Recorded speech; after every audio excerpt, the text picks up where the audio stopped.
Bonjour tout le monde, bienvenue au podcast de la chaise bleue, le podcast qui est dédié aux leaders de la transformation des entreprises à l'ère du numérique. We have the pleasure to be here with Richard from Hamamatsu, which is a VC fund based in Japan. Where today we're live from the Photonique, the summit for this whole industry, which is really, really important in Quebec and all across the world. I meet with people here where I feel like I'm downgrading the IQ.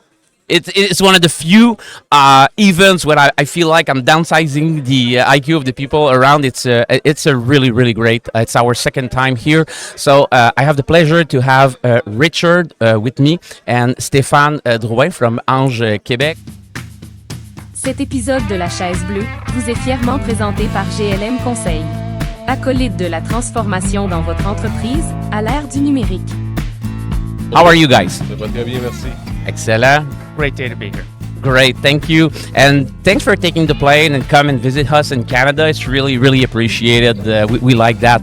I've already met with you, Richard. You came to, not Richard, but Stéphane. You came to see us at our GLM office a little while ago. So I'll focus a little bit more on you, Richard, and feel free to ask any question and participate.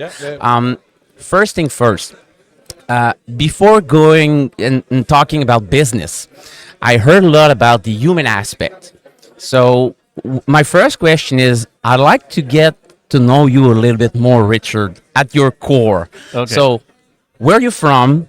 What's your, stories that leads you to be there at Hamamatsu Found? So I have a zero career path because it's an been eclectic it's story. Very eclectic, yeah. I love it. Yeah. That's the best path. Yeah.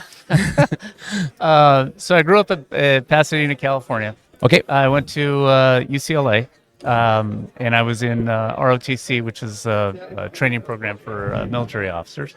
So I was a Navy officer for 9 years, and then I went to law school. Okay. While I was in the reserves and practiced law for about 6 years, commercial litigation. And then during the .com days, one of my clients asked me to come help them run their .com. And that was a flaming failure, along with all the other .coms at the time. But was that a starting company or a startup? Absolutely, from the ground. Startup, yeah, angel investors, the whole thing. Yeah, it was a bad idea. In retrospect, it was a bad idea, but at the time it looked good.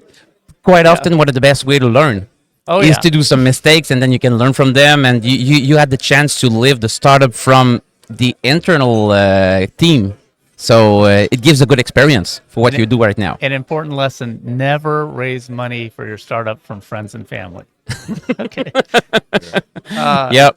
So I did a couple of turnarounds, and one of them was a company, a medical laser company that I was the COO of, and then we spun out technology from that. We sold that to a much larger company that now I think Bosch and Lomb owns at this point. I don't really care because I got my check a long time ago. Mm-hmm.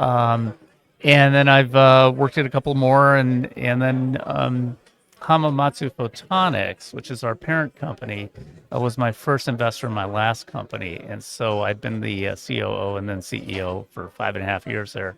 And when my gig was up, the CEO of Hamamatsu called me because we had built a relationship and asked me to help start the venture group. And here I am 4.5 years later. Absolutely. And now you're here in Quebec, in Montreal, in Quebec, with us today. And my wife is thrilled that I have a regular paycheck from a big company with real benefits. So, which makes a difference in the stress and everything there. Yeah. Absolutely. Talking a little bit more about Hamamatsu, what's the mission of that company? What kind of value this company bring in the market? So there's two parts. So I help run the venture capital part of it. Yep. Right. Hamamatsu Photonics itself is a $2 billion revenue company with 5,000 employees worldwide.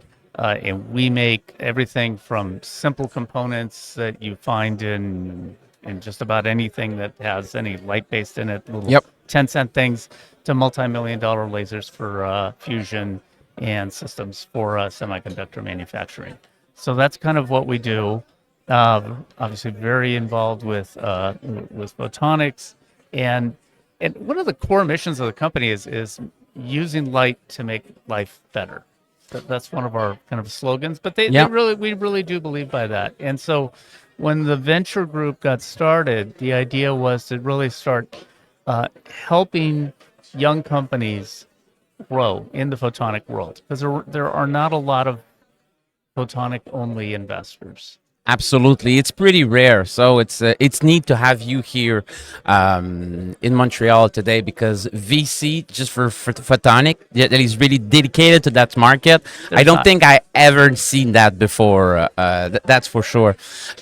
So following that mission to help startup company, I heard a lot. I think Stéphane, you mentioned that as well. That the individual behind the startup, behind the idea, go from being an inventor, a creator, to an entrepreneur. How do you apply that on a daily basis? What are your pattern? What do you do to really evaluate the individuals? How do you have any specific way to approach people, analyze their potential as an entrepreneur? What kind of question? How curious are you? How is it to go in your path as an investor? Well, I'll ask you a question on that, Richard. Last week in Quebec City, there was a big event, Slush D event, which regrouped a lot of American VC funds and from Montreal, Quebec as well. And some of the American funds were starting to use psychographics studies on leaders, on startup leaders, to analyze their profile and so on. Is that something, as a VC investor, you believe in? No. Because and I've gone to all these corporate things where you sit there with psychologists and they come up with this graph, right? And you're in this quadrant or that quadrant, and I go, yeah, I'm a green, a blue, or and I show it to my wife, and she goes, no, that's not you. Whose is this, right? You really, it's so hard to tell. If you're looking for someone who has a very specific job, and they're going to only do that job, and you want to know if they can really do it well, maybe those kinds of psychological testing things will work well, right? But if you're looking for someone who needs to be flexible, who needs to think outside the box, I don't think that any of those kind of psychographic things are. Yeah. No, I question whether they're work at all for big companies. I agree, and I even heard one of the VC funds in their interview with the founder, they bring a psychologist in the interview without the entrepreneur knowing, to analyze the profile. I agree with you. I think I don't believe in that either. There's too many things to bring in consideration. You really need to sit down and go out to dinner with somebody. Yeah. And this is one thing that Japanese are really good at, because they're very kind of they're a little standoffish when you first meet them, because they're very formal, right? And they have a saying in Japanese, I don't remember what it is, but you have to learn someone from the belly, right? So that means you have to go out drinking with them, and then go have dinners, and they'll take you some weird places. They took me to a lobster place once, and I thought I was going to get a cooked lobster. What I got was this lobster tails cut up sashimi style. They give you the front end, and the front end's still moving around, right? But if you can get through that, then they really start to like you. And they observe how you react, how you're reacting to all of these things. I got the Richard-san. This is how you know it's fresh. I said, more sake. More sake. Please hand me the bottle. So, is your investing style being influenced by this culture in Japan? The way you approach and evaluate the offers? No, not really. Not really? No. Not specific business value that are being applied coming from the culture in Japan there? The only thing that we really look at is we're looking, and I don't think it's in, because I talk to other Japanese venture groups too. We're looking for just good people, right? And good technologies with people who can grow with the company, who are honest, who you have a good feel for. And that just takes time to develop. Sure. I don't think our venture style has changed any. One of the things that when you do it takes a while for us to build trust in you. Yep. Just like in the personal relationships, same with the business relationships. But once you get hooked into the Japanese ecosystem, I mean, there's no divorce, right? I mean, you're there for life. Yeah, you're in for life, which is good, you know. So I wouldn't say there's anything different that we would do that a normal VC wouldn't do. Okay. We'll interview people. We want to know about the team. We'll do a deep dive in tech. Want to make sure that there's actual market for your product. We do all of that. The due deal seems a little bit kind of the same. You took a plane to come down here into this conference. 2 planes. 2 planes actually to come down here. Is there anything special in Quebec, in the Photonique, that you see that we have here that we should focus on? Because I believe that having a strategy is to know what makes you unique and different. Is there anything different and unique you see we have here in Quebec that we should be focusing on? So this is, I think, my 3rd trip this year. Okay. And we're only halfway through it, right? There's a lot of potential here. And there's a really good community. And as I mentioned during the session, it just needs some more networking outside of the area. But there's very smart people. There's great technology. There's good support from government and industry. It just needs to get known more. But and we see a lot more value in our investments here than we do in the U.S. Why is that? Well, first of all, there's a lot more competition to invest in a company in the States because there's more VCs, right? Absolutely. And so we get a little more attention paid to ourselves here. But we also have the ability to influence the companies a bit more, right? And our $100,000 actually gets us a lot more here than it gets back home, right? Richard, do you believe that we're ambitious enough here?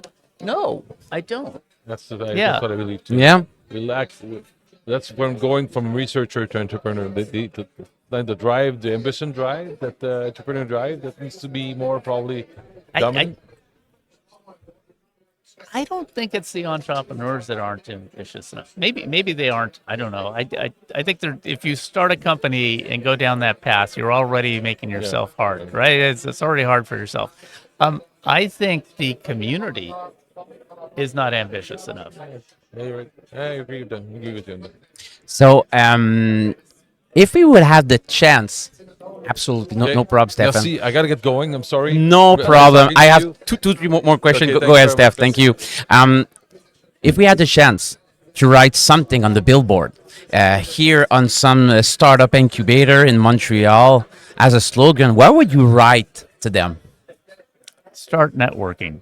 That's it. You get back to that. So it's really the core. You know what? I from time to time I speak with startup, and I told them the first KPI in your business should be how many people did you speak with this week? Yeah, absolutely. It should be one of the KPI that these people follow. And I think that one thing that early stage entrepreneurs, because they're usually postdocs coming out of university for many of our cases, right, or first time entrepreneurs, is when you decide that you're going to take that title of CEO, your life is not in the lab anymore. In fact, you should be prohibited from stepping into the lab. Your job is to go raise money, and be the face of the company. That's your job. Absolutely. And I met with a gentleman, I don't know if you know, Germain Lamonde here in Quebec. Oh, yeah. He's from Expo in the optic cable, and I had the chance to do a podcast with him. And I had a blast just listening to all of his wisdom and what he's done. And he told me, Nick, you know what?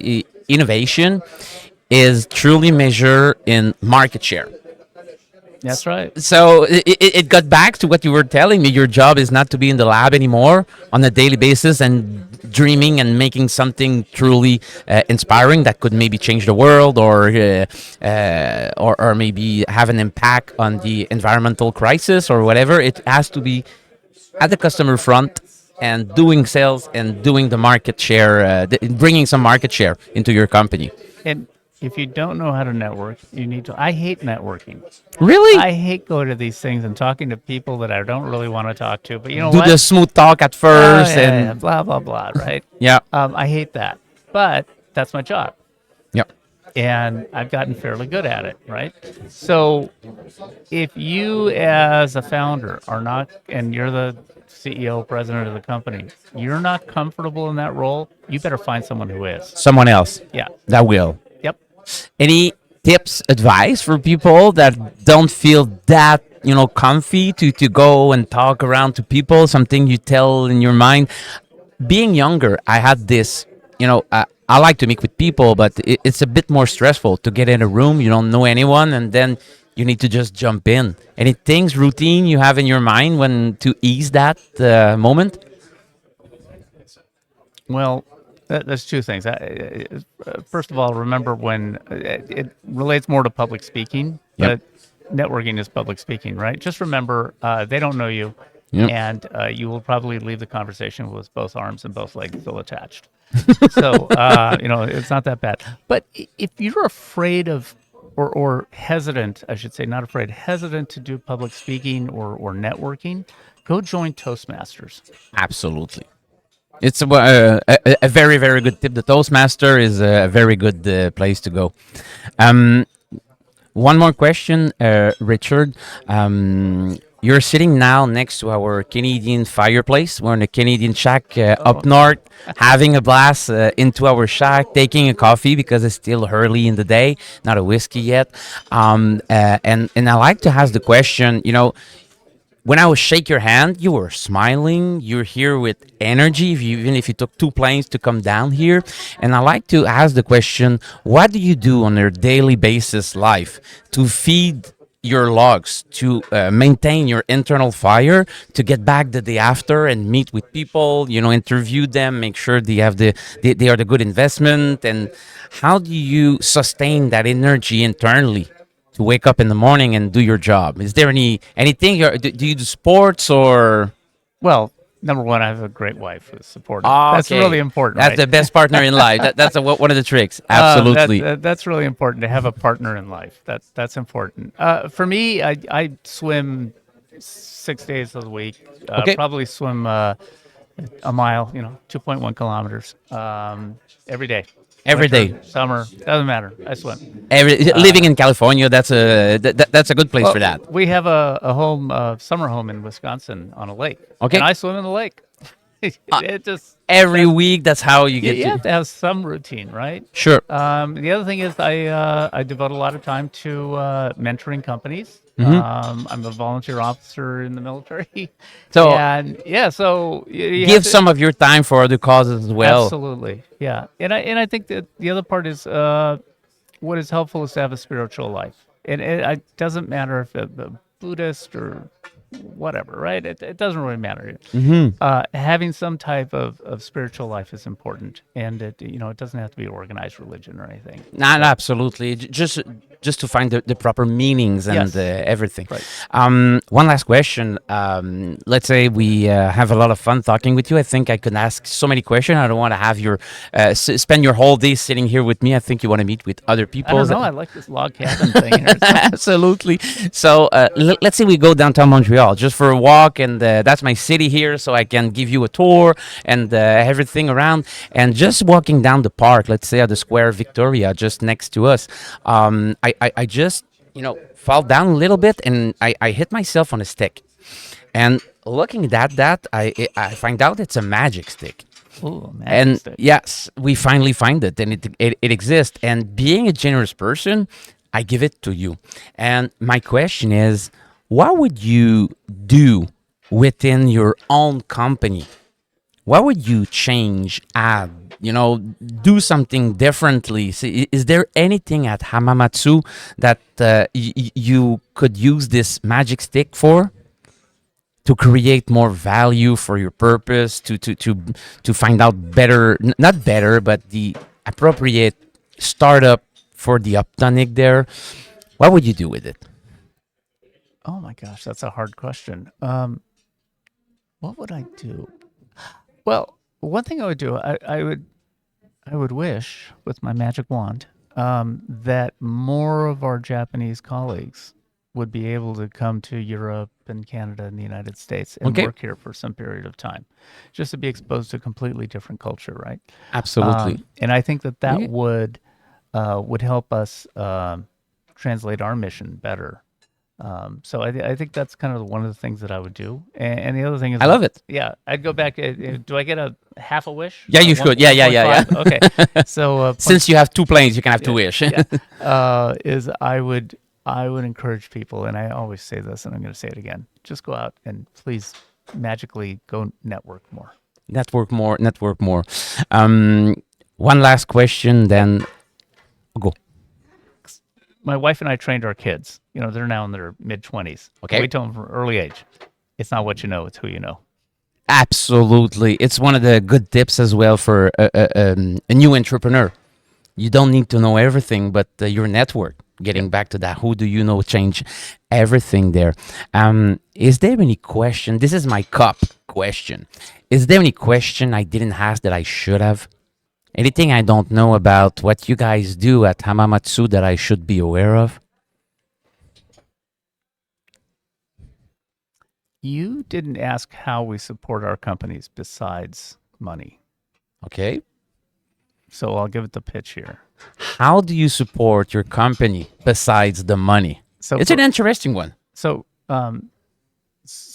for those entrepreneurs out there who are raising money, you want to make sure you get money from a good VC, right? That isn't just writing you a check. That could mean just sitting on your board, being a board observer. But for us, because we are a strategic investor and really looking for technology, we try to provide as much technical assistance as we can at no charge. We'll loan employees on occasion. It's rare, but we will do that at no charge. At no charge? At no charge, yeah. Because we want to get our Japanese colleagues out of Japan and working on. So it's a win-win. Yeah. It's a win-win. But we recognize, like most VCs, that very few of our companies are going to be a hit. But we want to make sure that the ones we do invest in are going to be as successful as possible.